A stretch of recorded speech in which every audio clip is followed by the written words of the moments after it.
Martín, buenas noches, ¿cómo estás? Oye, buenas noches a ti, a Karen y a todos los amigos, que verás se extraña.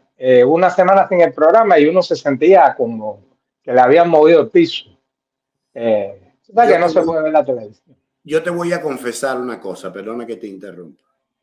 En términos del ambiente de la noche, claro que uno extraña, pero en términos de no estar obligado a escuchar las noticias, tú no tienes idea cómo desintoxiqué, porque tú sabes que cada vez que te viras para cualquier lado, no hay otra cosa que malas noticias. Bueno, ahí hay una contribución de Fátima Silva, que ya pasó, pero bueno, Fátima Silva, muchas gracias por su contribución.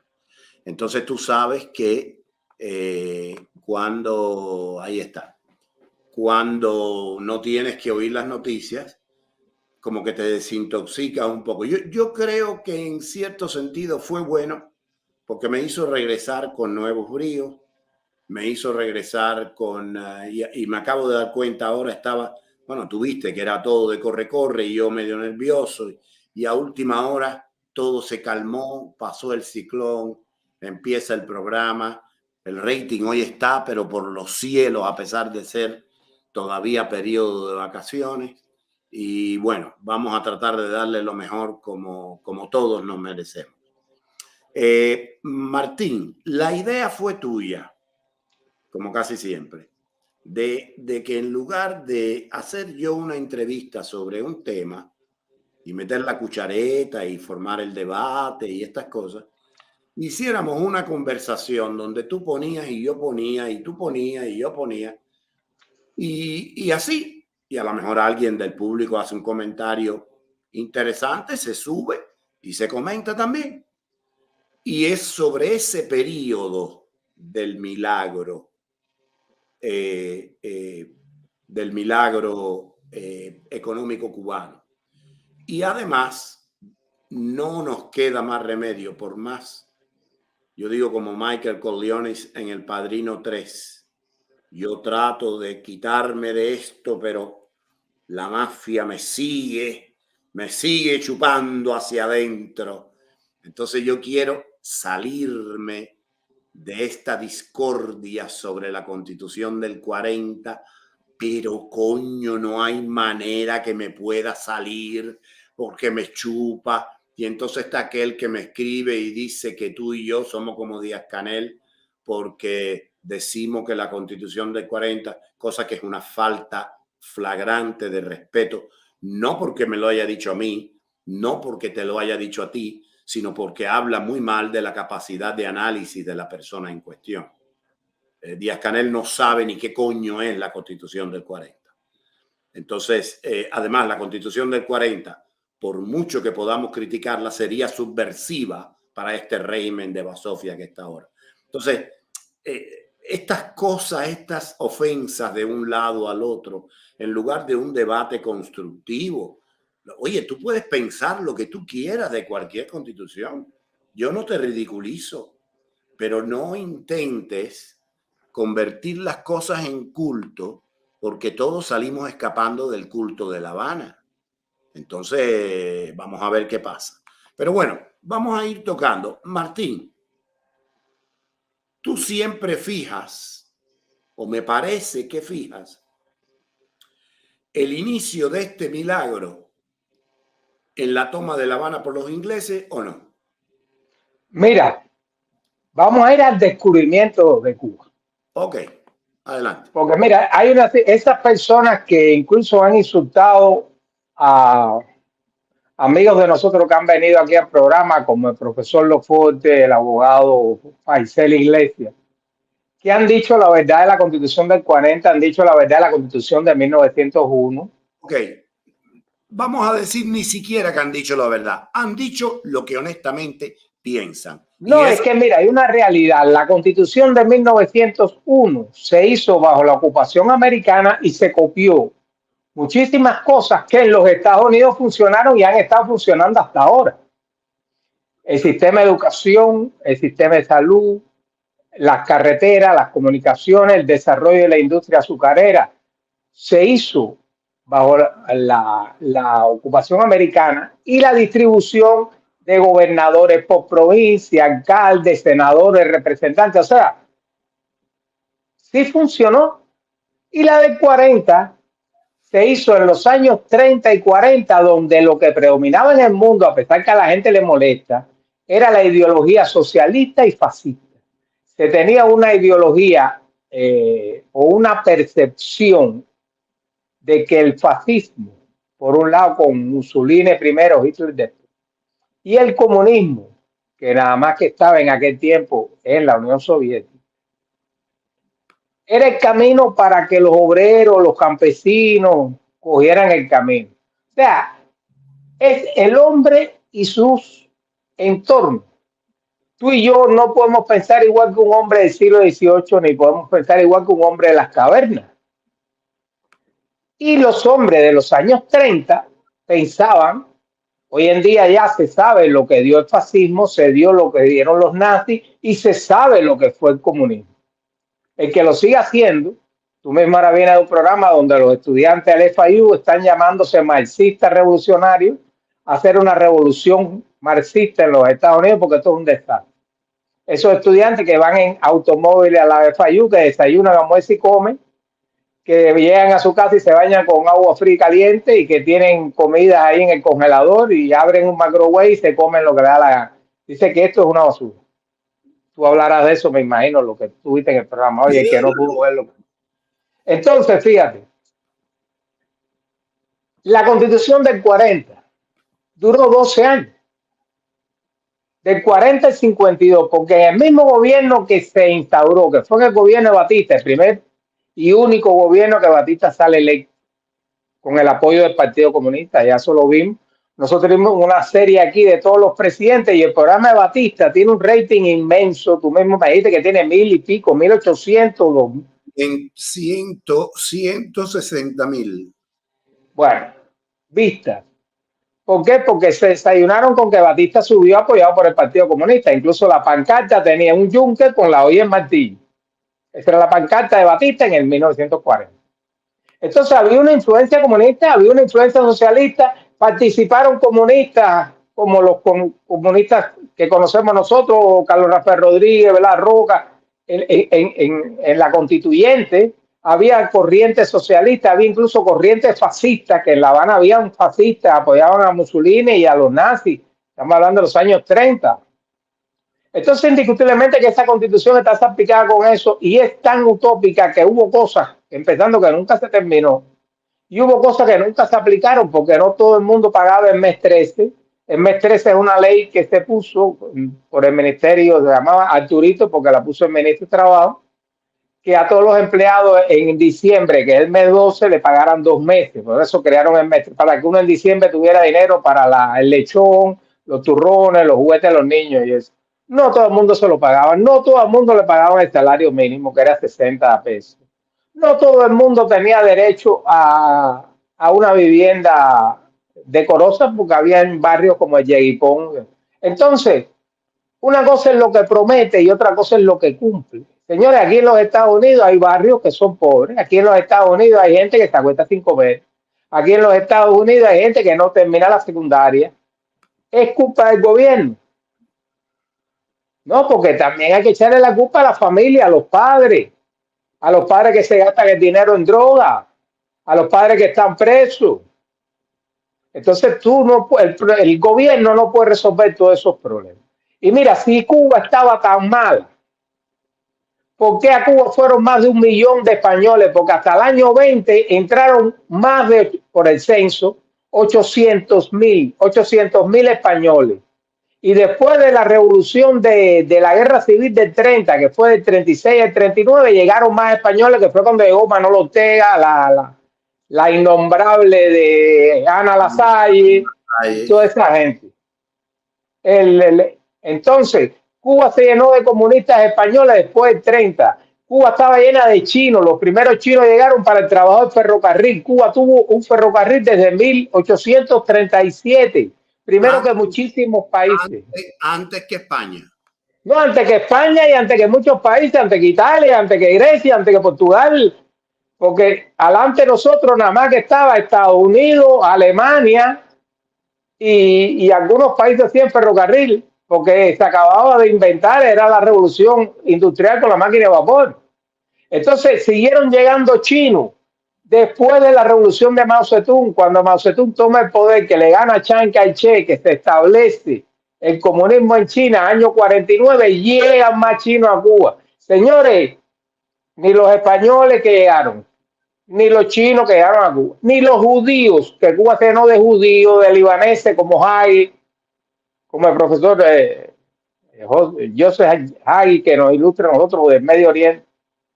En Cuba tú no los veías pidiendo limosna ni viviendo bajo un puente, encontraban trabajo y trabajaban y se hacían como mis abuelos, que los 4 abuelos míos son españoles, 2 gallegos brutos, sin estudio, abuela y abuelo gallego, y mi mamá gallega, que llegó con 8 años sin estudio, porque era de Galicia, la parte más atrasada, y mi mamá había nacido en el 21, imagínate, como estaba Galicia en 1921.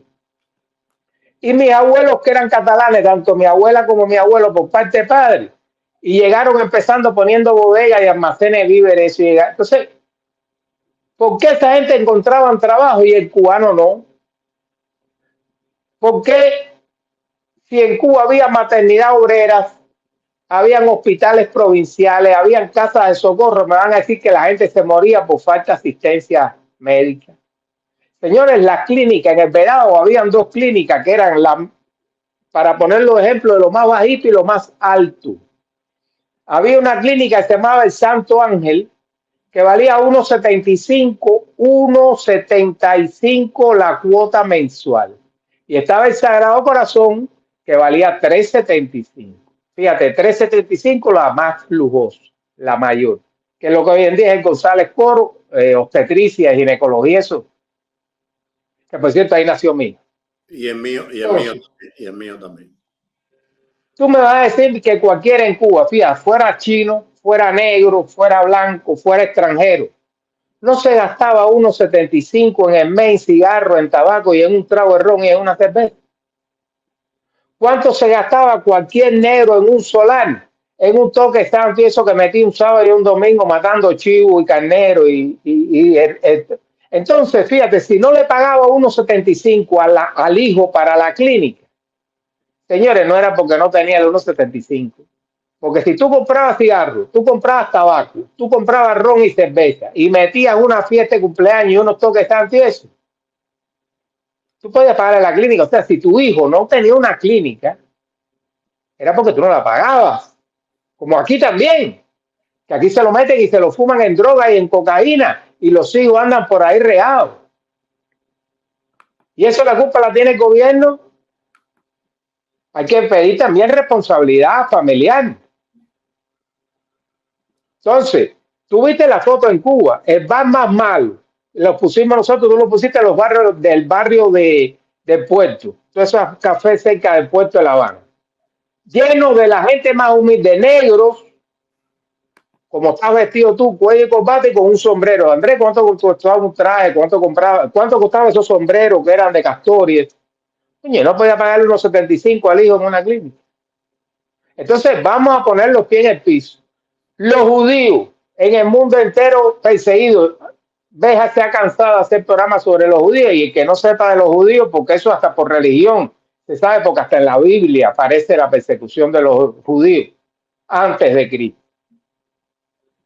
Señores, los judíos hicieron una comunidad hebrea que tú y yo la conocemos en Ilínia, en el Vedado.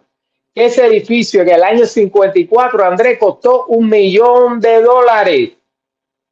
¿Cómo los judíos en Cuba pudieron poner $1 millón para hacer ese monstruo edificio ahí, que era sinagoga y edificio cultural?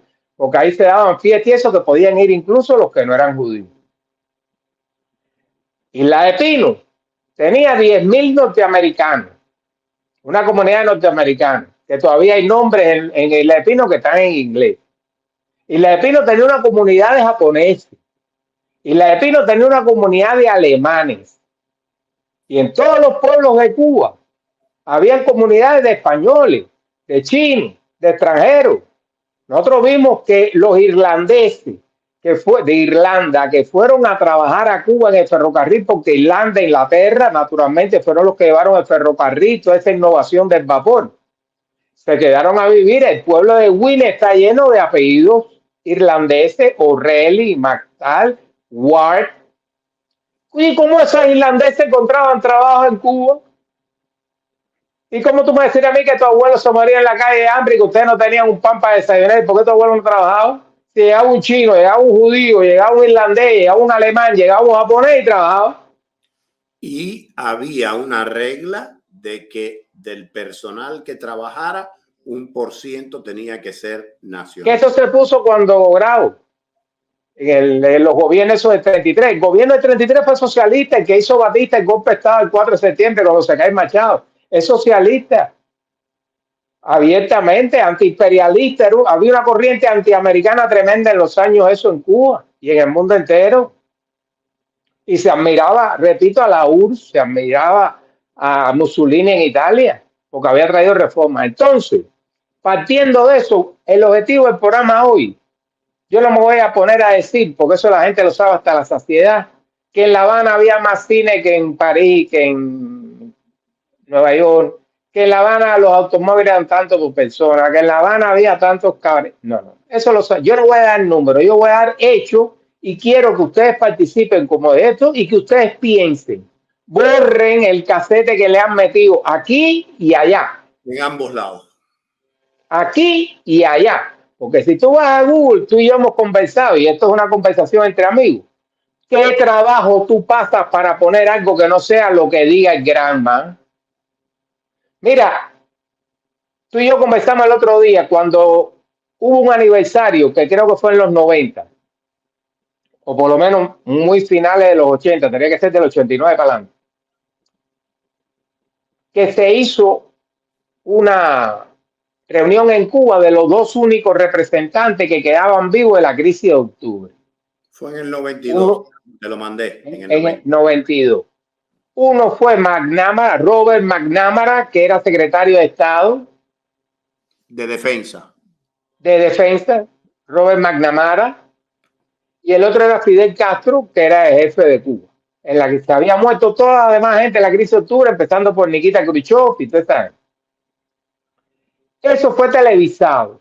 Busca a ver si tú encuentras ese programa. No existe en Google. ¿Tú sabes lo que reconoció Fidel en ese programa? Cuando McNamara le dice, y usted no puede dejar de reconocer que la intervención americana y el involucramiento de los americanos a partir de la intervención norteamericana y después en la República trajo el desarrollo de la industria azucarera, de hecho, la industria de turismo, los hoteles, y Fidel lo reconoció. Fidel reconoció el aporte de los Estados Unidos. O sea, ¿a dónde vamos a llegar con esto? Mira, y por eso te digo que vamos a ir hasta el descubrimiento de América por Colón. Porque la Constitución del 1, la Constitución del 40 y la madre de los tomates se pueden poner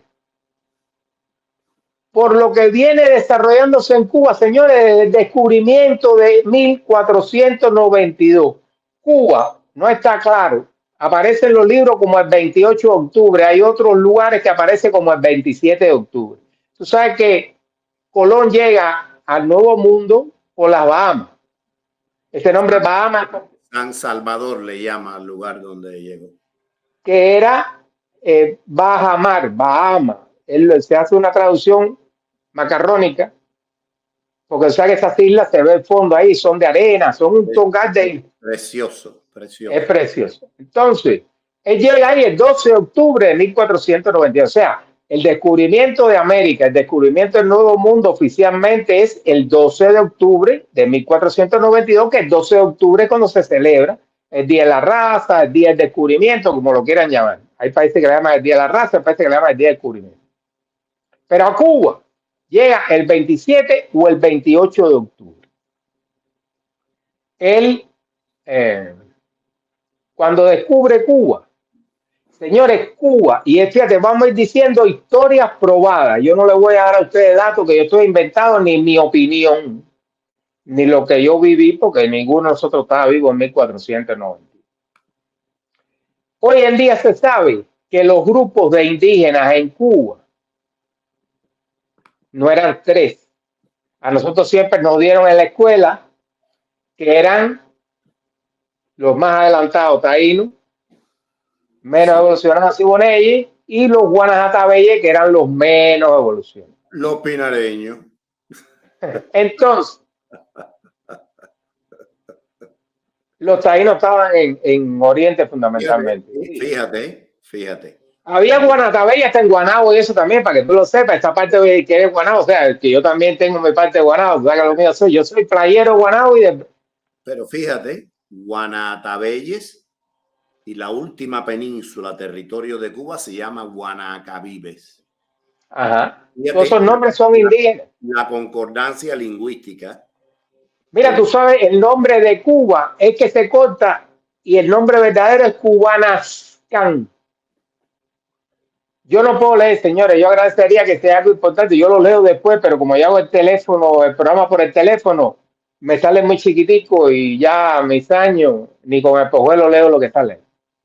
Así que si hay algo que tú crees que merezca una respuesta, algo tú me lo dices o se puede ver después al final. Sí. Entonces, mira, el nombre era Cubanascan y se queda Cubanacán, se queda Cuba, porque tú sabes que Colón le pone Juana. Entonces, 1492, 28 de octubre. El Diego Velázquez con Fray Bartolomé de las Casas, el sacerdote aquel que defiende a los, o sea, pasa la historia como el defensor de los indios. Llegan en 1511 o 12 a lo que es Baracoa, la parte norte, la costa de Oriente. Llega con 300 hombres y funda la primera villa en Cuba que se llamó Asunción de Baracoa. Asunción de Baracoa. Se quedó con Baracoa, pero el nombre en realidad, la villa española de Asunción de Baracoa. Eso fue 1512, hay quien dice que fue 1511. Por un año a esta altura no nos vamos a poner en eso. Sebastián de Ocampo es otro español que es el primero que hace un bojeo de la isla para confirmar que era una isla. Porque se suponía que eran islas, pero podía ser un continente hasta que tú no lo explores totalmente, como ellos después se desayunaron con el continente americano, que no era una isla, era un continente, cuando ellos llegan a la costa pacífica, porque todo esto es por el Atlántico. Sebastián de Ocampo en 1508 hace un bojeo, y en este bojeo, en 1508, descubre un puerto que va a ser precisamente el que le va a dar la importancia geográfica y económica a Cuba, que es el puerto que llama Carena, no Macarena, es otra, Carena, que es el puerto de La Habana. Fíjate, cuando se funda Baracoa, después se funda Santiago de Cuba, y una de las últimas es la Villa de La Habana, porque anteriormente se funda Puerto Príncipe, se funda Santi Espíritu, se funda, o sea, 7 villas primeras. Son 12 en total. Sí, pero las primeras son 7, que es Baracoa, Santiago de Cuba, Trinidad, Santi Espíritu, Puerto Príncipe, La Habana y San Juan de los Remedios. Por los Remedios se llama San Juan de los Remedios. Ahí después se funda Matanzas, tal, entonces ya van para Pinar del Río. Bien. Hay 3 puertos importantes en este momento, que es Santiago de Cuba, pero La Habana lo desplaza. ¿Por qué? Porque era camino. Usted sabe que en aquel tiempo las flotas eran de vela y se aprovechaban las corrientes. Como la Tierra da vuelta, es sobre su eje, o sea, la Tierra se traslada y rota, las dos cosas, como un trompo. Va dando vuelta, pero se va moviendo, eso todo el mundo lo sabe. Las aguas, los océanos, que es uno solo, tiene distintos nombres, Pacífico, el otro, pero eso es un nombre geográfico. Las aguas del planeta, todas son unas, se mueven. Tú coges un recipiente con agua y tú lo mueves y el agua forma una corriente. Entonces, Cuba se hace importante porque se cogía la corriente para volver a España y se cogía la corriente que regresaba para regresar a Cuba. Y eso es el punto donde viene todo el oro y la plata, que viene sobre todo de México y de Perú, y va para allá, y entonces Cuba empieza a coger esa importancia geográfica. Si nosotros obviamos todo eso, y le damos importancia a los políticos, a la intervención americana o a la Constitución del 1 a la del 40. Señores, estamos negando. Tú has llegado ahí donde tú estás sentado, porque tú primero hiciste una primaria, una secundaria y un pre, después hiciste una licenciatura en lengua inglesa y literatura. Después tú fuiste la experiencia que tuviste con tu familia comunista, lo que sufraste en Cuba y lo que has sufrido tú por ser cubano, por ser hispano, por ser negro. Todas estas cosas hacen un Andrés hoy, que ese Andrés no era así cuando tenía 15 años. Y no es ni por la Constitución del 40, ni por el triunfo de la Revolución, ni porque esté presidente Batista o Prío o Enrique Ríos, tú sabes.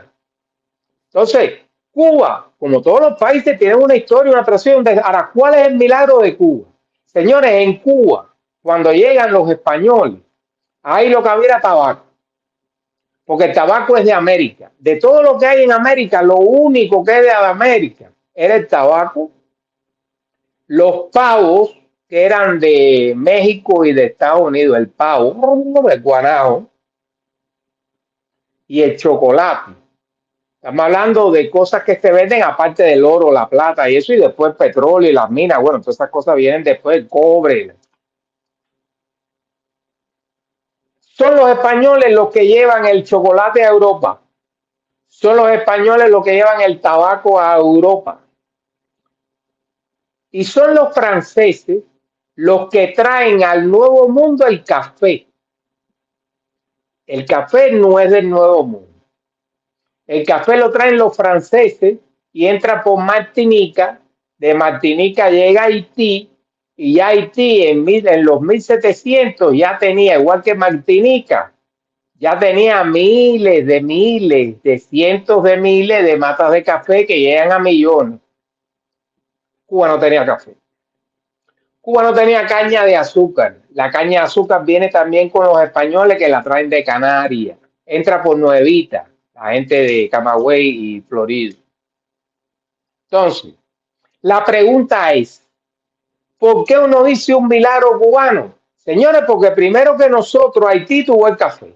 Martinica tuvo el café.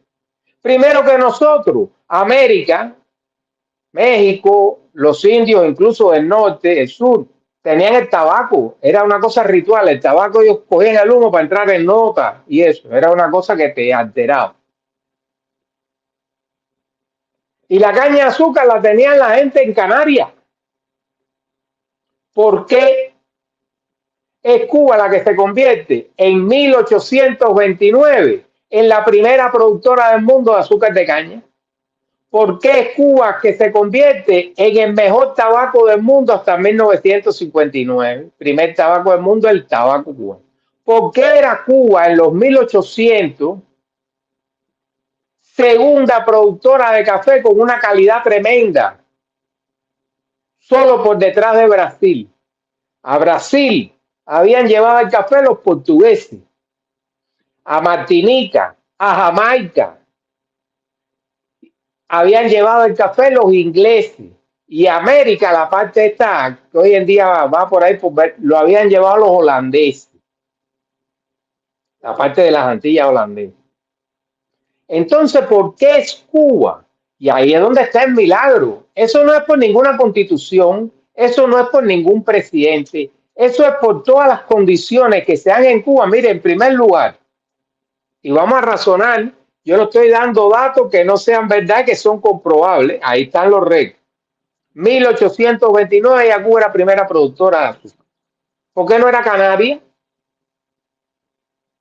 Entonces, en Cuba se da el fenómeno que es una tierra buena, fértil. Señores, no es la mejor tierra del mundo. La de Ucrania es mejor que la de Cuba, que es la tierra negra que se forma después de las glaciaciones, porque se mueren todas las plantas, todos los dinosaurios, se mueren toda esta gente. Es lo que forma el petróleo y forma esta tierra negra. El Valle Central de México tiene esa misma tierra. Canadá tiene esa misma tierra. Fíjate que esta gente son productoras de granos, cereales para el mundo entero. Cuba tiene parte con esa tierra negra, tiene parte con tierra colorada, como decimos en Cuba, que es roja, y tiene parte que la tierra no es tan buena. Pero la parte que la tierra no es tan buena, el cubano lo labraba, lo fertilizaba, hacía rotación de cultivo. En Cuba se desarrolla, y vamos a coger, fíjate, todo esto es un preámbulo que estoy dando yo, para que ustedes vean por qué en Cuba y no en Canarias, no en Trinidad, no en Jamaica, no en Martinica, no en Haití. Entonces hay un milagro en Cuba. Porque Cuba, oye, Cuba, tú sabes lo que tenía en animales. La jutía, que era una jutía grande, y un roedor que parecía como, no era como un ratón, era más bien como un cuy, este animal que se come en Perú y eso, como un curielón grandote, que llegaba a pesar 20 libras, o sea, había carne ahí. Por eso es que muchos indios fueron para Cuba y por eso la clasificación de 3 grupos de indios hoy en día está obsoleta porque se sabe que hay indios que vienen de América del Norte, como los tequestas de aquí de la Florida, que eran pacíficos y van para Cuba a través de ese roedor y de la jutía, que era una carne rica, y de que Cuba era pacífica, porque ni los taínos, ni los sugoneyes, ni los guatabeyes eran de formar bronca, ni lío, ni guerra, ni nada. Eso eran los caribes por ahí, por Venezuela, esa parte, que eran guerreros y hasta caníbales, y para aquí, para los Estados Unidos, otras tribus que no eran los tequés. O sea que hay por lo menos 5. Hoy en día se cree que hay por lo menos 5 etnias diferentes que forman los indígenas de Cuba cuando llega Colón. Lo más que se ha contabilizado son 300.000. O sea, toda la isla de Cuba estaba habitada en el número mayor de 300.000. Y hay incluso números que dice que Cuba lo que tenía era de 50 a 100.000 habitantes. O sea, vamos a poner un intermedio, vamos a poner que haya 200.000. Eso era Cuba. Entonces, si nosotros vamos a lo que era la caña de azúcar, sabe que la caña de azúcar se va desarrollando en ingenio. Nosotros hemos venido haciendo una serie de esto, lo que nos sigue, nosotros tenemos muchos oyentes nuevos que se han incorporado a través de Cubano por el Mundo, Radio Cuba Libre, que los saludamos con mucho cariño. Pero hay que repetir cosas que están ahí. Cuba empieza a desarrollar los ingenios de caña. Hay una diferencia entre ingenio y central. El central es lo que conocemos ya nosotros, que es la industria con chimenea, en la cual se saca el bagazo que se hace madera, se saca las mieles, se saca el azúcar, se saca el papel. Cuba llegó a tener papel de periódico que lo compraban en los Estados Unidos y en Canadá porque el papel periódico que sale del bagazo, que antes se botaba, ¿sabes? Que el bagazo se botaba, es más barato. Aquí para hacer la pulpa del papel hay que cortarla, hay que talar los árboles. Aparte que es un desastre ecológico, es mucho más caro cortar y trasladar enormes árboles que no coger toda esa basura que se botaba, que es la caña molida ya después que tú, el bagazo, que ya tú le sacaste todo el jugo. Eso se botaba. Entonces, de ahí se hace madera, de ahí se hace papel periódico. De las mieles y eso se hacía comida para el ganado, se hacía alcohol para la industria de ron. O sea, la industria azucarera no era un monocultivo como nos hacen ver en la revolución. Era una industria química, señores. En la industria azucarera en Cuba, cuando llega al 59, trabajaban más de 600.000 obreros en general. Ahí vamos ahí, dame un segundo. Uno dice un central azucarero y uno piensa un central azucarero, el director, 3 o 4 químicos, 2 técnicos, 2 acarreadores y ya. Un central azucarero tiene una enorme cantidad de personas que trabajan, desde técnicos que están vigilando, supervisando el funcionamiento de las maquinarias, de esas enormes ruedas dentadas que simbolizan el avance prepotente de la industria azucarera. Tiene los químicos que miden la calidad de los jugos, su derivado hacia alcohol, hacia mieles, hacia determinadas cosas, el bagazo de caña. Todo esto hace necesario, visto que me gusta siempre poner la práctica para el Vertigo y Esperanza. Martín está hablando de unos números que es muy difícil rebatir, pero ahora yo quiero agregarle estos. Albertico, tú consigues una pinchita en un central y te vas por 3 o 4 meses para el central. 3 o 4 no. 3 o 4 son los cortadores de caña. Los del central llegan antes y se van después, porque tienen que hacer los mantenimientos, las limpiezas, los informes, las previsiones matemáticas. En aquellos momentos no había Excel, era jugo de codo, rácata, no había Excel como ahora. Entonces, prácticamente estas personas trabajaban 6 meses. Hubo centrales, corrígeme si me equivoco, donde lograron mezclar el cultivo de la caña y la actividad del central con alguna otra actividad quizás agrícola breve que compensara para que el batey, como le decíamos, no se quedase nunca vacío. Entonces, con todas esas familias que después, Albertico y Esperanza, bueno, Esperanza sale preñada, pero no sale preñada una vez, sale preñada 2 veces y 3 veces porque todavía no había televisión, ni esta serie que te entretienen. Había que ñaca obligado. Entonces, empieza la familia y para esos niños hay que hacer por lo menos para sus primeros 7, 8, 9, 10 añitos, una escuela elemental donde hay un maestro que en Cuba sobraban y le dicen, mira, hay una plaza en tal lugar, ahí tienes una casita modesta, usted sabe que el maestro en la Cuba de entonces era Dios, ahora no, ahora es un jinetero o una jinetera, pero era Dios, el maestro, era una persona con la que se consultaba, era una persona de las fuerzas vivas. Entonces, todo eso crea una estructura socioeconómica. Muchas gracias, Mercedes Ponce de León. Una estructura socioeconómica que agiliza el desarrollo de las fuerzas productivas y garantiza el perpetuarse de unas relaciones de producción que ya no tienen que ser temporales. Se garantiza la permanencia porque se garantiza la estabilidad social y psicológica del individuo, que es la riqueza más grande que tiene el capitalismo. Aunque no lo supo ver así en sus primeros momentos, el capitalismo fue ciego, burro, estulto, imbécil y asesino. Y le hicimos ver la luz y la tuvo que ver, aunque últimamente se está quedando medio miope, pero that's another story. Entonces, estas personas, a la vez que ya tienen a su familia, que tienen a sus hijitos, que tienen la escuelita del batey, que tienen esto, que tienen lo otro, bueno, entonces fíjate, el batey aquel está a 20 kilómetros, el batey aquel está a 15, aquel batey a 40 y aquel a 10. Bueno, ni para ti ni para mí. Vamos a poner un hospital que quede no más de 20 kilómetros de cualquiera de los... Y ahí está el hospital donde vienen un chorro de médicos para atender eso.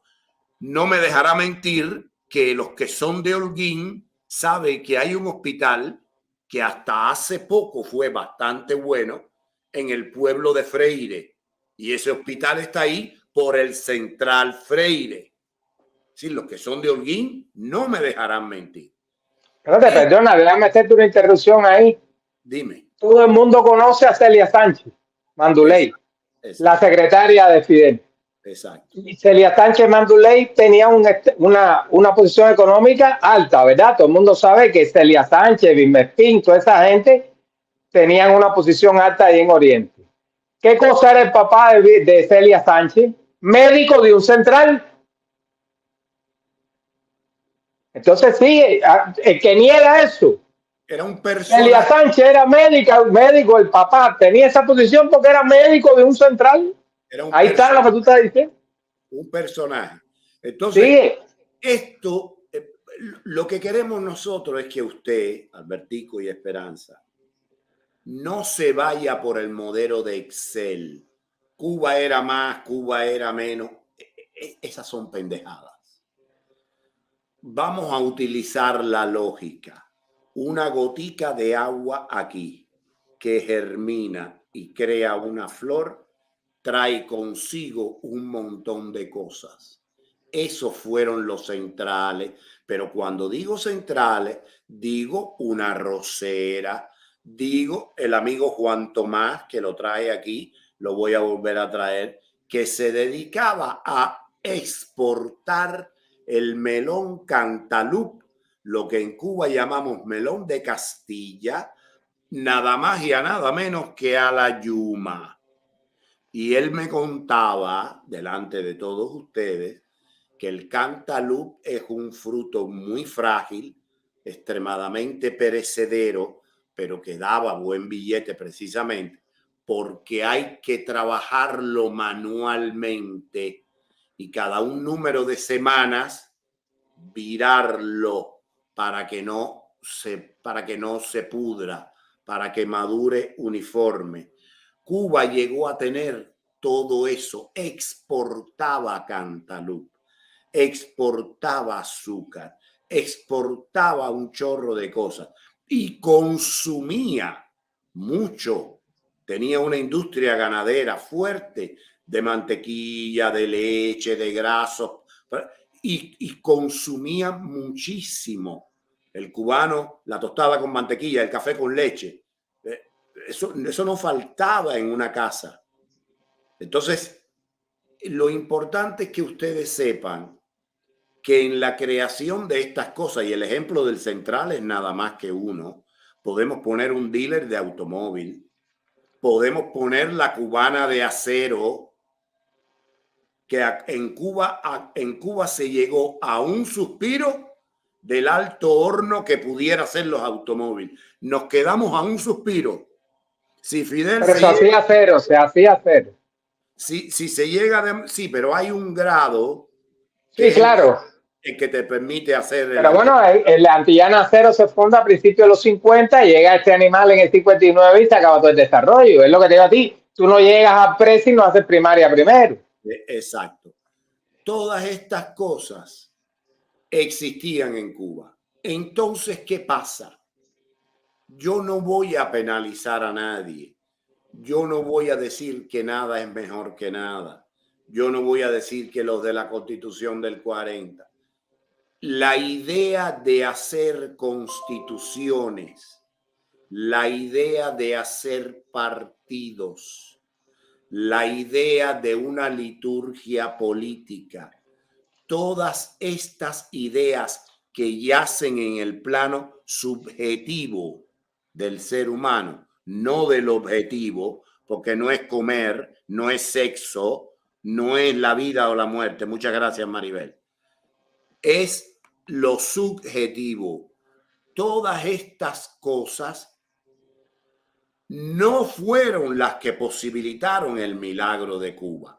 Antes, al contrario, el milagro económico de Cuba nos puso en condiciones de darnos el lujo, fíjate, y no voy a decir qué cosa es mejor, no voy a entrar en esa discusión aquí, de darnos el lujo de decir, esta constitución que estamos haciendo ahora es mejor que toda la mierda que teníamos antes. O no. Lo que teníamos antes es mejor que la mierda que estás haciendo tú. Ya esa bronca que es en el plano subjetivo, señores, Marx no estaba equivocado en todo y a la hora de las categorías fue muy preciso. Todas estas cosas yacen en el plano subjetivo.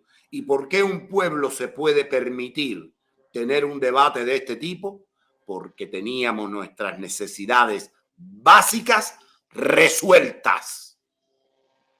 Ese es el milagro de Cuba. Llegó el milagro y permitió la especulación sobre qué cosa es mejor, el huevo o la gallina.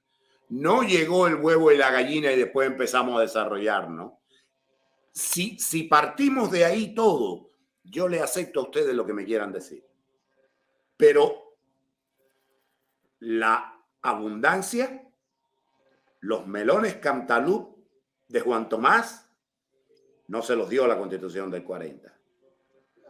Ni los 161 centrales, ni el tabaco, ni el café. se pudo escribir la Constitución del 40 y cualquier otra que queramos, porque estaba Juan Tomás con sus melones cantalú y ganaba el varo de la exportación a los Estados Unidos.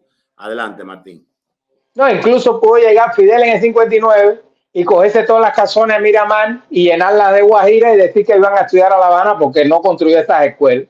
Eran casonas que se las cogió. Fidel se cogió las casi 3.000 escuelas privadas que había y dio enseñanza. Fidel no hizo ninguna escuela. Estaban todos los institutos, estaban todas las escuelas y se cogían. Cuando hacía falta una primaria, se cogía una casa, alguien que se iba de 2 plantas y la convertía en una primaria. Entonces, eso que hizo Fidel en los primeros años, que la gente lo aplaudía, era porque existía una compañía de electricidad, porque existía una compañía una compañía Shell, porque existía Avon, porque se hacía Coca-Cola, Pepsi-Cola. Señores, esas compañías, ¿cuántas están en Timbuktu o en Haití? ¿Por qué estaban en Cuba? Porque el peso cubano vale igual que el dólar. ¿Por qué los automóviles se ponían en La Habana primero que en los Estados Unidos? Porque se compraban automóviles porque tenían el mismo nivel. Señores, el salario de Cuba era... Mi suegra vino aquí a este país en el año 54 y su primer salario fue 43 centavos la hora. Eso se ganaba en Cuba. Lo que aquí había más trabajo y aquí tú podías tener 2 trabajos. Aquí tú salías, yo lo hice. Cuando ella aquí, yo trabajaba en una factoría y salía enfrente para otra, trabajar 4 horas.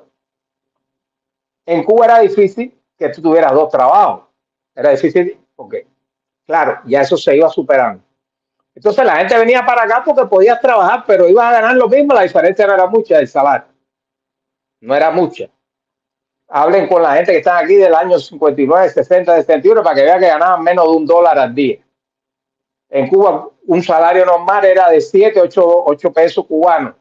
Es lo que ganaba un obrero aquí en los Estados Unidos. Entonces, fíjate, para cerrar lo de la industria azucarera, que tú mencionaste, los profesionales, los técnicos, mira, se sabe exactamente, trabajaban 25.000 técnicos medios. Ahí entraban los químicos, los electricistas, los torneros.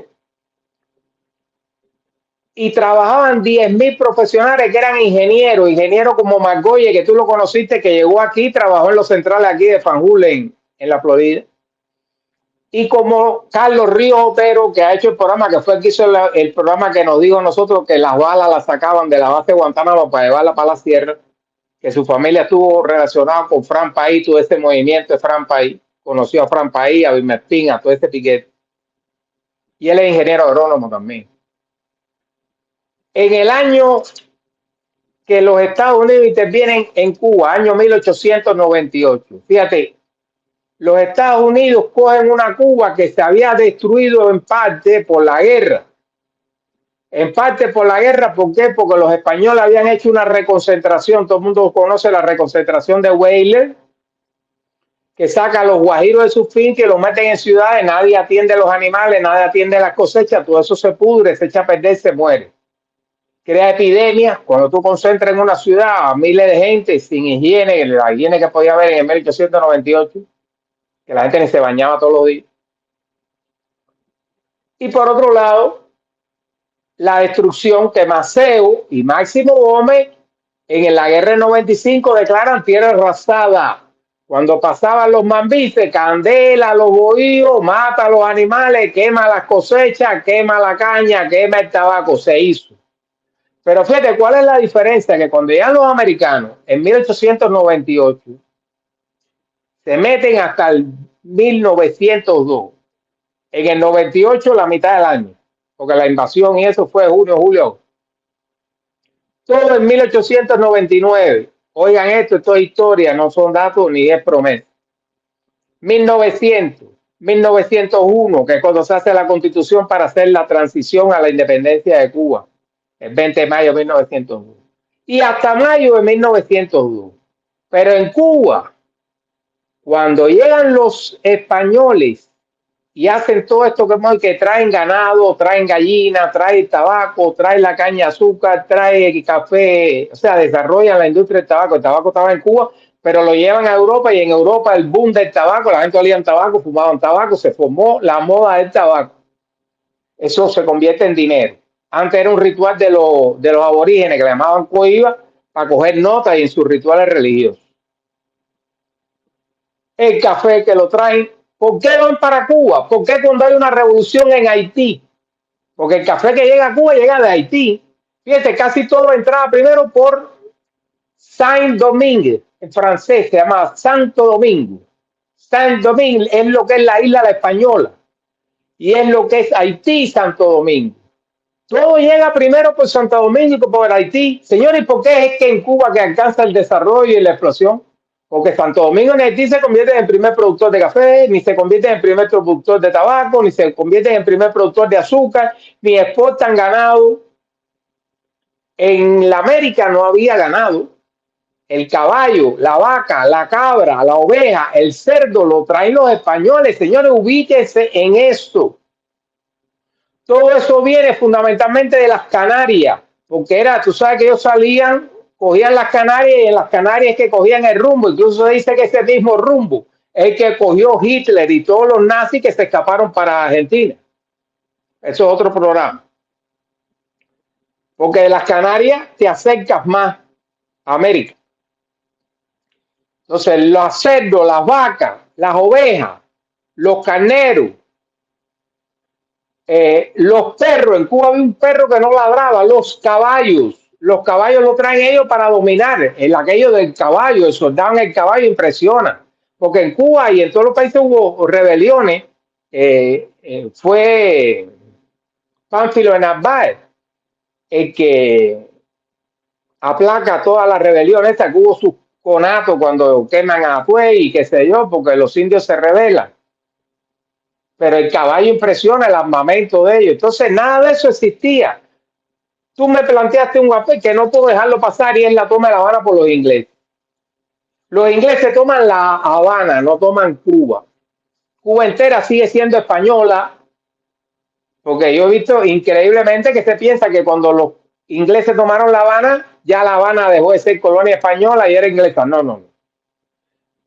Todo lo que no era La Habana siguió siendo española. La Habana nada más la toman los ingleses por el puerto, toda esa parte ahí. En los 8 meses que los ingleses están en La Habana, entran más libros y hay más comercio internacional que los otros años desde 1492 hasta 1762. 11 meses. 11 meses, perdón. Pero en esos meses hay más negocios. ¿Qué hace la toma de La Habana por los ingleses? Abre un comercio con Estados Unidos y con países en Europa que no se estaban explotando cuando éramos colonia española, antes que los ingleses nos abrieran los ojos a los negociantes que vivían en Cuba. Los que habían nacido ahí se llamaban criollos, los que eran españoles, pero recuerden que Cuba era España. No existía ese sentimiento de nacionalidad de cubano que hay ahora. Entonces,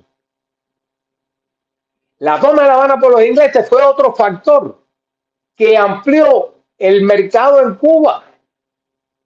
Tenemos que los españoles llevan la caña, llevan el tabaco, explotan el tabaco está, pero ellos lo explotan al exportarlo. Los españoles traen de México el chocolate y lo llevan a España y lo ponen de moda, que el chocolate es mexicano y se puso de moda, que llevan el pavo que existía en Estados Unidos y en México, por eso en estos países se come pavo en el Día de Acción de Gracias, en Nochebuena, porque no había gallina. Las aves de corral, que son las gallinas, las traen los españoles, los caballos los traen los españoles, las vacas los traen los españoles, la cabra, el cerdo, el cordero. Y trae la leche que da la chiva, la leche que da la cabra, la leche que da la vaca. Entonces, todos esos son factores que van desarrollando y haciendo el milagro cubano. Eso es independiente de cualquier gobierno, sea colonia española, sea intervención americana, o sea Estrapalma, Machado, la Constitución del 40, la del 1, no haya ninguna constitución. Todo eso influye en que Cuba en el año 58 llegue a donde estuvo, con un peso a la par del dólar, con la cantidad de automóviles, con la cantidad de estaciones de radio, de televisión, de cine, periódicos, institutos, universidades. Señores, eso no sale por la Constitución del 40, ni por eso viene desarrollándose en el milagro cubano. ¿Y por qué era el milagro cubano? Señores, porque había economía. ¿Por qué los franceses no se van para Martinica? ¿Por qué No, vinieron para Cuba cuando huyeron de Haití? se fueron a Martinica, pero no les dio nada. Bueno, pero ¿dónde desarrollan el café los franceses? En Oriente, en Cuba. Sí. Que por cierto, un catalán el que desarrolla el café en Cuba, que es José Alaver, el que hace hace la primera siembra en La Habana, en Guadalajara, no en Oriente, es el Alaver, un catalán cubano. Hay una cosa Entonces, hay una cosa que quiero señalarte, Martín. Y tú decías algo interesante. ¿Por qué en Cuba? bueno, yo creo que todo lo que estamos hablando es interesante. Coño, no te me hagas el abelardito. Tú decías, ¿por qué en Cuba? Vamos a ponérselo a Vertico y Esperanza en términos beisboleros. Fíjate, tú me hablaste de la posición, esa nos la dio Dios, la llave del Golfo, que es el escudo de Cuba. Es de verdad que es la llave del Golfo. Eso no tiene una posición geográfica que todo el mundo hacía trampolín ahí para después de ahí. ¿Qué pasa? Que cuando Perdona, hoy en día los cruceros todos pasan por ahí, lo que pasa es que como está la situación en Cuba, le dan la vuelta. Okay. Pero los cruceros pasan por Cuba. Cuba hubiera sido el punto de parar de todos los cruceros del mundo. ¿Qué pasa? Que casi todo el mundo pasaba y en ese pasar había gente que se quedaba un día, que se quedaba 2 días. Tú piensas que en Cuba estuvo Garibaldi, estuvo Caruso, estuvo una enorme cantidad de gente. Y yo se lo quiero poner a Vertico y Esperanza en términos beisboleros. Hay un bateador que es jonronero. Cada vez que le dan un chance, la bota siempre. Hay otro que se roba todas las bases. Hay otro que es tremendo defensa. Y así. Bueno, hay uno que no es el mejor jonronero, pero da jonrones. No se roba la base siempre, pero casi siempre logra robársela. No tiene el mejor promedio de fildeo, pero está muy bien en el fildeo. ¿Quién es el jugador que tú coges? Ese, porque es integral. El problema es que Cuba tenía un chin de todo lo que había que tener. Exacto. Quizás había un país con una mejor posición, pero entonces le faltaba una población mixta que con todo y el racismo que había y los problemas que nadie niega, no llegó nunca al punto de los Estados Unidos, por ejemplo. Entonces, había una comunidad científica pujante que había estudiado en los mejores colegios de Europa. Bueno, la Universidad de La Habana estaba ranqueada en el mundo entero.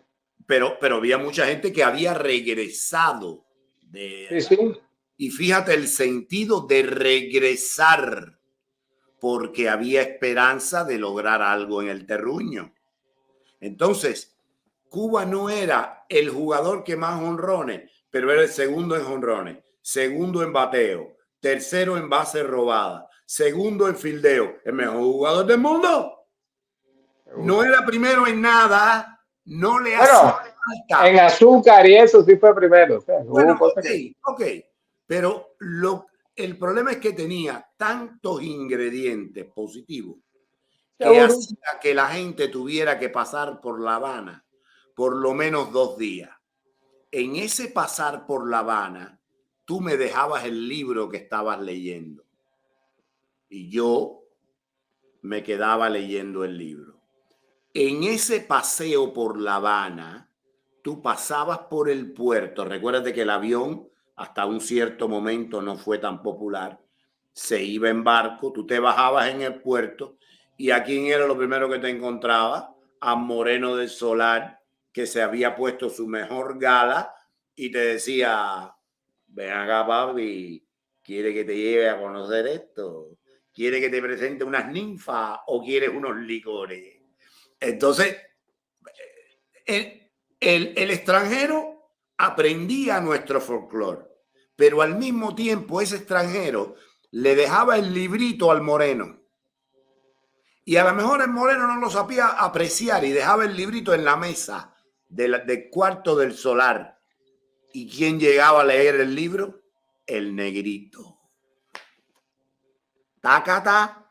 Y como había escuela Y como había que ir, porque si no el padre que era un borracho, un descarado y lo que tú quieras, pero ¿fuiste a la escuela? ¿No fui a la escuela? ¡Va! Tremenda galleta.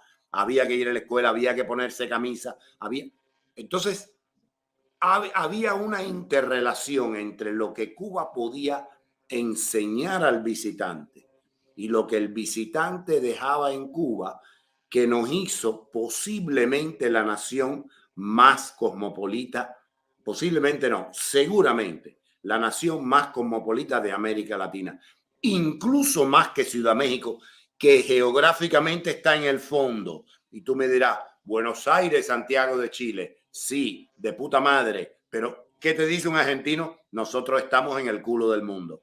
Para llegar allá, tú en un barco vienes directo y estás en La Habana, por Dios. Entonces, esa posición nos dio la posibilidad de poder escoger la mejor mano de obra, los mejores negociantes, una selección natural de la crema de los inversores, de los músicos, en tantas cosas. Creo que la única asignatura que perdimos fue el civismo. Y ahí fue donde la cagamos. La política. Por culpa de eso, no. Y el civismo, nos faltó eso. Y le faltó, que Dios me perdone, yo sé que me voy a subir al cuarto piso, lo odio. Pero yo te digo que nos faltó a toda Hispanoamérica, porque a Hispanoamérica le faltó un Calvino. Nosotros no tuvimos un Calvino. Y eso hubiera hecho falta. Con todas sus cosas negativas, pero hay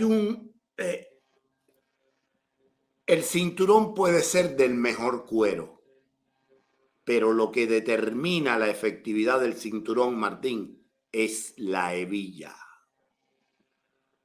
Puede ser de lata, pero si tiene, no importa que el cinturón sea de cuero de vaca, de búfala, de plástico o de cartón, la hebilla. Y esa hebilla hubiera sido un Calvino. No lo tuvimos. Lo disipamos todo pensando que siempre estaría y un día nos despertamos y ya no estaba. Pero es importante que la gente comprenda, claro, que no es que nosotros nos creamos que los cubanos somos superiores. Para nada. Hubo un cúmulo de situaciones y de condiciones que si llega a pasar 5 minutos más, no se da. 5 minutos antes, no se da. Son estas cosas que se dan una vez en la vida. Para bien, y miren después cómo fue para mal. es más, Fidel, si se demora 2 años más en llegar, no se da, porque el desarrollo, la explosión que había de turismo y ya el desempleo no existía, Fidel se queda en la tierra. Pues ya no tenía nada que prometer. No tenía nada que prometer. 6 meses más y se jodió. Él en el 61 no podía haber hecho lo que hizo en el 59. No, ni podía haber engañado a tanta gente como engañó.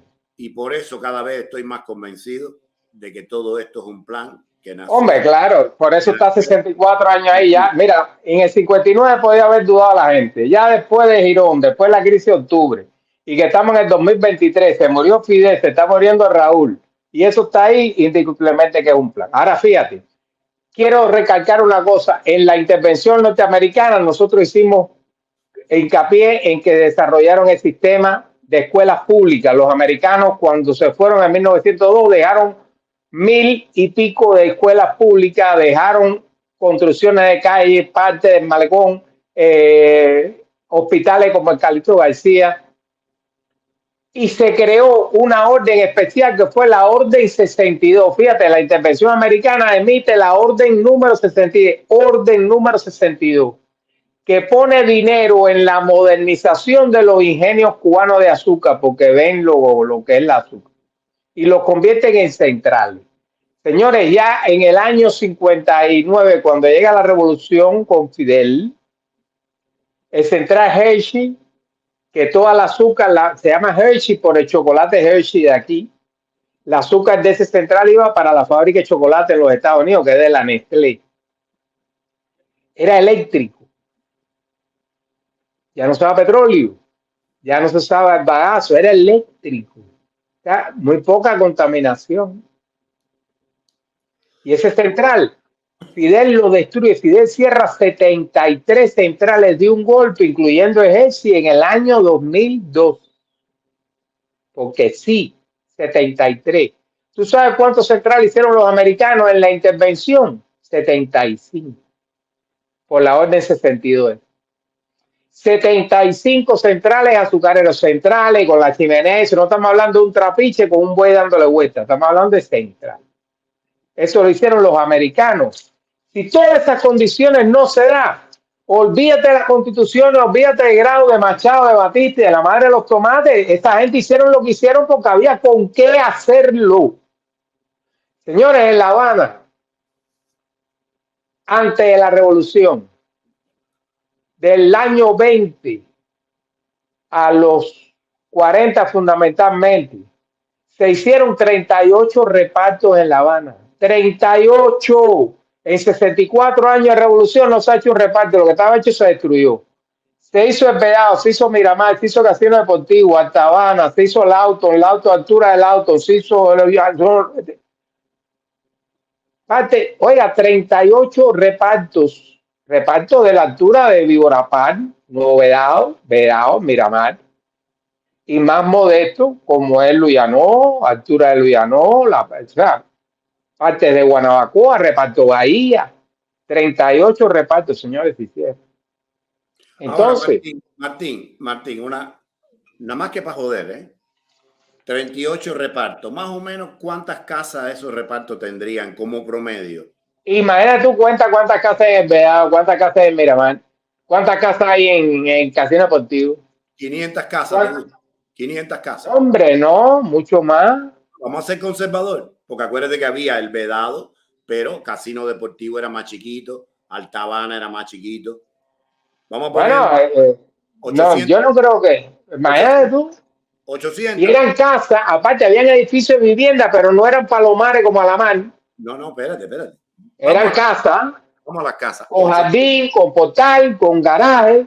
Ok, fíjate, vamos a la casa.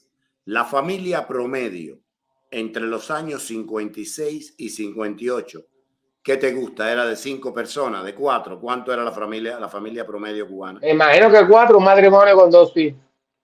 Es lo que siempre se pone como medio. La abuela vivía, pero ok, quítame la abuela. 800 por 4. No, pero generalmente la gente cuando se casaba ponía casa, no seguía viviendo con los abuelos. Ok, es decir, que en cada barrio de eso había 3.200 personas. ¿Cuántos barrios tú dices que se crearon? 38 en el periodo de los años 20 al 40 y pico y algunos de 50. Ok, 121.600 personas en un país que entonces tenía 5 millones y algo. Y eso antes tenía menos de 4, cuando en los años 20 tenía menos, porque Cuba llega a 4 millones con Machado. Pero bueno, vamos a contar cuando más tenía. Y cuando se hace el Vedado no había 4 millones. Y eso es en La Habana.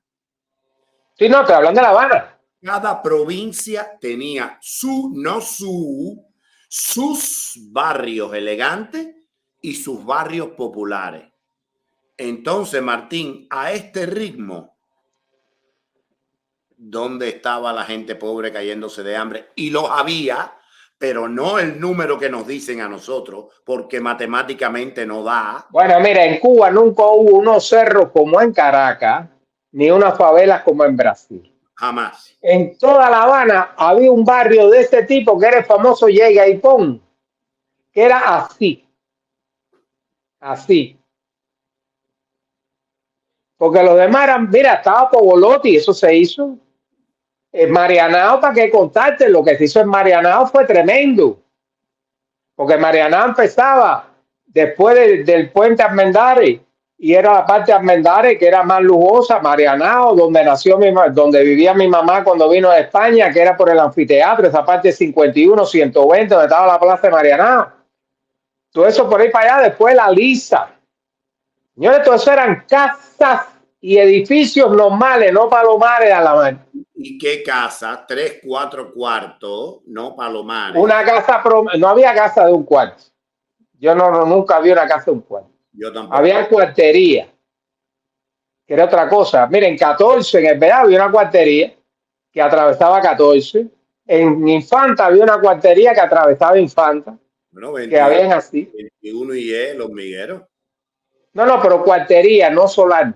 Porque los solares cuartería era que se hacía un pasillo y se hacían habitaciones como un efficiency aquí. Aquí hay gente que vive en un efficiency. Aquí hay gente que vive en un cuarto en un efficiency. Sí, ya. Aquí en los Estados Unidos. Entonces, porque en Cuba no iba a haber cuartería.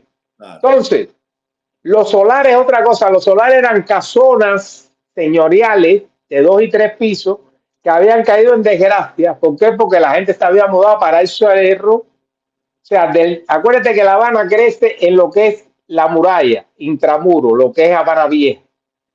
Se pone de moda el Prado. Y entonces la gente de dinero vivía por el Prado. Se pone de moda el cerro. La gente se muda para el cerro. Sale el Vedado y la gente se va para el Vedado. Y cuando empieza Miramar y el Laíto y Country Club y eso, las casonas del Vedado, algunas van cayendo en desgracia porque la gente se va para esos barrios. Entonces estas casonas que eran de 2 y 3 plantas con cochera, cuando habían coches o garajes, son las que se convierten en solares. Pero no en las condiciones que están hoy en día. Esos solares tenían agua corriente, tenían electricidad, no se estaban cayendo, las escaleras no se caían. Porque tenían un dueño que cobraba una renta.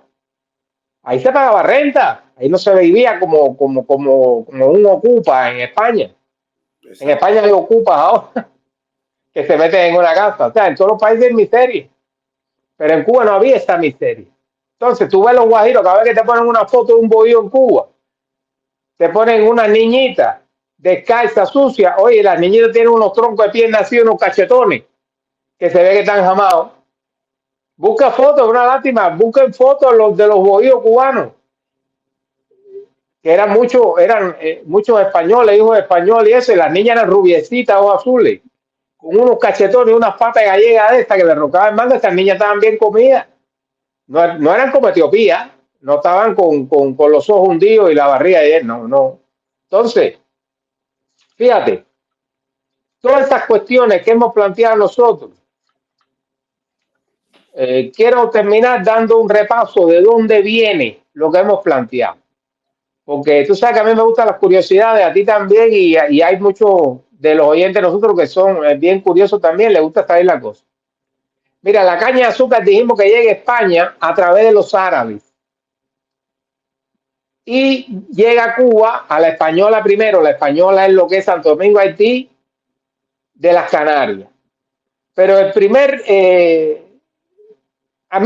lugar que llega a América es a México, la caña de azúcar. O sea, llega a Europa por los árabes, España fundamentalmente cuando España toman. Llega a las Canarias, a la española, y de la española a Cuba, lo que digo, fíjate, no fue la española el primer productor de caña, sin embargo fueron los primeros en tener caña. Y llega a México. México tampoco llegó a ser el primer productor, con todo lo grande que hay, con toda la cultura que tenía, pero tenía unas civilizaciones mayas, aztecas y eso que tenía un desarrollo, pero México no llegó a ser el primer productor de caña. Entonces, algo tenía Cuba, como hemos hablado. El café, la historia del café, el café se sale en Etiopía en el siglo XI. Tú sabes la historia del café que dice que un pastor de Etiopía ve que las cabras, un pastor de ovejas y cabras y eso, se comían este fruto rojo que era el cafeto y se ponían alegres, ¿sabes? Cogían tremenda energía, empezaban a dar brincos y las cabras se ponían cabronadas. Y entonces el tipo dice, bueno, ¿esto qué es? Esta es la teoría de, o sea, la leyenda de cómo sale el café. Y ahí se sabe que el café es una bebida estimulante. De ahí vienen los cafés. Esa zona de Etiopía se llamaba Cafa, fíjate, con K. Cafa con doble L. Para ahí que ahí viene el nombre de café. Fíjate qué parecido, Cafa a café. Y los cafés, los árabes, sale por el puerto de Moca. Por eso, ¿sabes? Moca es un sinónimo de café también.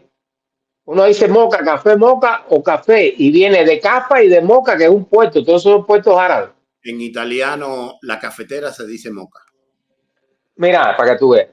Entonces, de ahí, de Etiopía va a Sudán, a Sudán, a Yemen y Arabia, que es donde ya los árabes lo llevan a España.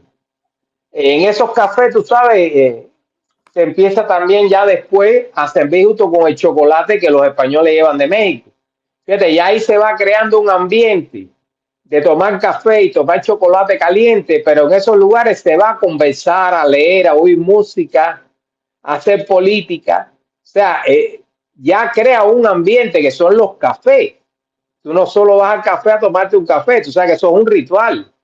Y con el café viene comerte un croissant o comerte un pastelito, comerte una magdalena si eres español. Entonces, esta es la historia de ahí. Tenemos el café, dijimos que lo llevan los franceses. Ahí. Entonces, los animales. Mira, vimos que en Cuba no había nada más que el roedor ese que era como un ratón grande y la jutía. A Cuba llega la gallina, o sea, la gallina y los gallos. Eso lo traen los españoles. No te oigo. ¿Tú me oyes?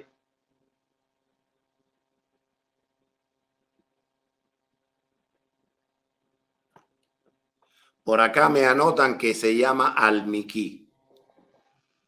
El roedor que tú dices. ¿Tú me oyes? No es el almequí. El que estaba en Cuba tenía un nombre de roedor. No existe, es prehistórico. El almequito, o sea, ese roedor se desaparece. Mira, hay 3 animales prehistóricos en Cuba. En Cuba no hubo dinosaurio. En Cuba está unos reptiles voladores, que es donde viene la evolución de las aves. Tú sabes que ¿Cómo que no hubo dinosaurio? ¿No se murió en el 16 el dinosaurio? políticos, sí, dinosaurios políticos, todavía hay uno vivo, que es la China. No se ha partido la China todavía. Es un dinosaurio que le ganó al otro dinosaurio. Habían reptiles voladores, no habían grandes dinosaurios. Estaba el roedor ese que venía de evolución, ya era un mamífero, no era un reptil, pero desaparece. Este ya no existe en el mundo. Y los marinos, o sea, los animales prehistóricos que están en el mar, que son los más antiguos. Ahí están incluso hasta los tiburones, eso, las tortugas, los cocodrilos, que eso vienen de ese tiempo. Y mira, es bueno destacar aquí, cuando dice la gente que viene primero el huevo o la gallina, siempre viene el huevo. Yo te voy a hacer una pregunta, Andrés, ponte en cámara ahí. Si yo te pregunto a ti, ¿quién vino primero? ¿El gallego, el negro o la mulata? Está jodón. Bueno, yo pienso que primero vino el gallego, después llegó el negro y después la mulata. Entonces, ¿cómo se va a pensar que la gallina es primero que el huevo? La gallina tiene que salir de un huevo. Cuando tú haces un pececito tropical, tú sabes que los pececitos tropicales que tenemos en la pecera vienen de los peces del mar y de agua dulce. Se hace por cruce. Para que nazca el primer peleador, el primer QPS, el primer golfi, tiene que venir de un primer cruce y de ese huevo, que en este caso son huevos blandos, porque son huevos de los peces, sale el primer goldfish, el primer peleador, el primer ángel, el pescado ángel de este pecera que es muy lindo. Entonces, que quede claro esto, porque esto es biología y está probado, esto es evolución. Los reptiles prehistóricos que empiezan a volar, que empiezan a poner los huevos de cáscara dura en el piso, en la tierra, ya no tienen que ir al mar a desovar como tienen que ir los peces, como tienen que ir los anfibios. Las ranas, toda esa gente tienen que ir a poner los huevitos ¿dónde? En el agua.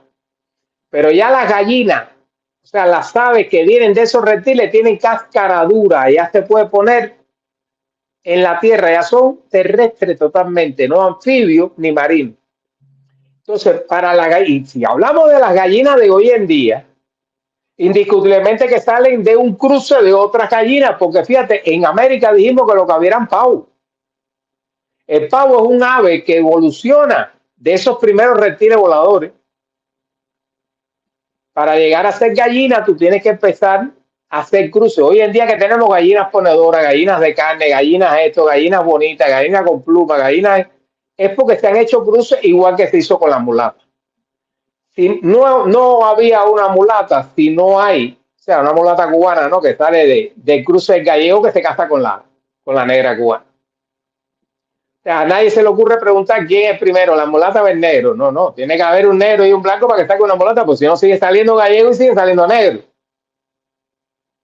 Entonces, que quede claro eso, que primero es el huevo y después la gallina, en toda evolución. Como primero es la placenta, antes de nacer el niño. Eso, no. Entonces, fíjate, las aves de corral salen de Asia. Ahí terminando este redondo, que me estoy cogiendo aparte de tu programa. Las primeras aves de corral, que son aves domésticas, o sea, que ya la crían como cría, por tener huevo, por tener carne, vienen de Asia. Esta parte fundamentalmente de China. De China y Asia es la India, y de la India llega a Rusia. Fíjate, es Rusia la que introduce las aves de corral en Europa. Una de las cosas buenas, de las pocas cosas buenas que ha hecho Rusia. La verdad que los rusos no ponen.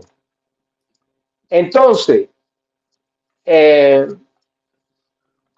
plátano es otra cosa que no había en Cuba. Fíjate, mira, no se conoce porque nosotros ya conocemos que Centroamérica es el rey del plátano, con Mamita United y todas estas cosas, la United Fruit. ¿Tú sabes por qué el plátano se va para Centroamérica? Porque lo sacan de Cuba. El plátano llega de las Canarias, o sea que las Canarias hoy en día es un gran productor de plátano, de lo que es la banana. Y llega a Cuba. Y tú sabes que toda esta zona de Oriente y eso era en aquel tiempo el primer exportador de plátano. Pero ¿qué pasa? Que cuando explotan la caña de azúcar en Cuba, queda más dinero, Andrés, sembrar caña y hacer centrales o seguir. Por eso es que los países de Centroamérica son más pobres que nosotros, porque la agricultura de ellos es el plátano. No se puede comparar el plátano con la industria azucarera, porque recuerden que la industria azucarera es papel periódico, es mieles, es alcohol, es rones, es melaza, es madera, es una industria con ingenieros. Para sembrar el plátano, recoger el plátano, no hace falta técnico, ingeniero, no hace falta hacer chimenea, un central. Por eso, Cuba era un país, señores, olvídense de la película Memoria y su desarrollo. Busquen todo lo que yo he dicho aquí. Cuba era un país en vía de desarrollo, lo que es hoy China. Hoy China todavía no es un país desarrollado, es un país en vía de, eso es lo que era Cuba. Cuba no era un país de sur. Mira, tenía cero, tenía la industria azucarera, tenía fundiciones y tenía todo eso que hemos hablado de la agricultura. Cuba no era un país ni monocultivo, porque no se sembraba caña nada más, ni era subdesarrollado. Fíjate todas las mentiras que nos han dicho a nosotros y que todavía siguen repitiendo y que a lo mejor lo pones en Google y te lo dice. Porque da asco las redes sociales hoy en día en el mundo. Entonces el plátano fue otra cosa que entró a través de Canarias y mira, se fue para Centroamérica. ¿Por qué? Porque Cuba tiró el plátano diciendo, echa esto para allá, que aquí lo que da billete es el azúcar. Y con la intervención americana también empezó la explotación de las minas, que no se me puede olvidar, porque Cuba, si bien no tenía esa cantidad de oro y plata, sí tenía plata y sí tenía oro, todavía hay oro. Acuérdate que se dijo que Fidel tenía minas de oro para que él la explotaba, él, Fidel Castro ruso. Y en Cuba están las minas de níquel, las minas de cobre. Y hoy en día todas esas minas tienen materiales que en aquel tiempo minerales que no se explotaban. Esos minerales que hoy en día se usan muchísimo en las computadoras y que valen tanto como el oro y como la plata. Que eso no se está explotando como se debe explotar. Entonces, fíjate, todo eso es lo que hizo Cuba, el milagro económico. Olvídese de las constituciones, olvídate lo que hizo Batista, olvídate lo que hizo Machado. Es que todo eso vino, señores, y todo eso se quedaba. Un pronóstico que yo voy a hacer ahora, yo no soy adivino. Cuba no sale de este marasmo ahora, suponiendo que mañana se muera todos los barrigones eso y se muera todo el mundo. Si en Cuba no hay una intervención, no estoy hablando de una intervención militar como la de los Estados Unidos, una intervención mundial como ha pasado en África, que entran los cascos azules, la OEA y eso, porque Cuba es ingobernable en estos momentos. ¿Cómo tú vas a hablar que vas a implantar la Constitución del 40? Si Cuba es ingobernable. ¿Tú sabes lo que hay en Cuba? En Cuba no hay ni población, Andrés. De Cuba se ha ido toda la población. O sea, fíjate, una gran diferencia, aparte de todo que hemos dicho nosotros, de todos los cultivos, todas las industrias, todo el acero, todo el tabaco, todo el café. Cuba tenía inmigración, como dijiste tú, iban a Cuba. ¿Y quién iba a Cuba? El que iba a trabajar, el que iba a poner un negocio, el que iba a triunfar, el profesional, como aquí, como aquí. Este país es lo que es, no por su población, porque aquí hay una población tremenda que no estudia ni hace nada, que lo que están es el Budweiser y la marihuana y el moonshine y eso. Pero aquí yo he visto físicos nucleares trabajando de security y después cogen su camino. Tú y yo hicimos 20 cosas aquí, teníamos carrera universitaria.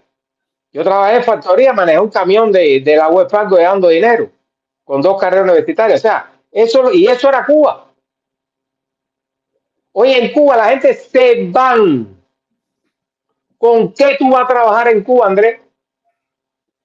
Si en Cuba, fíjate, si la intervención americana, una cosa que quiero destacar, señores, para que piensen, cuando los mambís se quemaron, las tierras y los centrales y las cosas, los ingenios, y cuando los españoles con la reconcentración dejaron las fincas que se pudrieran y los animales que se murieron, señores, todas esas fincas, todos esos ingenios, todos esos campos de caña, todos esos campos de tabaco, de café, tenían dueño, porque era propiedad privada. España no le quitó la propiedad a ningún. Cuando intervinieron los americanos, tenían dueño. Y cuando se cayó Batista y se cayó Machado y se cayó el otro, había dueño. Hoy en día no hay dueño. No hay nada. Tú sabes, el 83% de la tierra cubana pertenece al Estado. Estamos hablando de más de 5 millones de caballerías que están abandonadas o están súper, ¿cómo se llama eso? Hiper trabajadas, desgastadas. Una las desgastaron por exceso de una cosecha tras la otra cuando gastaron los 10 millones, por ejemplo. Otras están abandonadas. Y esas tierras están, que es lo que se llama de Marabú, y eso si no salina, porque otra cosa que le hemos dicho, han cortado el Marabú para utilizarlo como madera y el mar ha entrado y ha salinizado kilómetros, que es agua salada. Okay. Ahí no se puede sembrar. Me tengo que ir, no da más. Esto lo quiero. Va a dar y me alegro que volvimos pichando durísimo. Sí, piensen y olvídense del cuento de camino que le han hecho. Oiga, los quiero mucho a ti y a ustedes y gracias que ya estamos otra vez en la lucha. Ya tenemos las noches de alegres y contentos. Sí, señor. Cuídate. Un abrazo.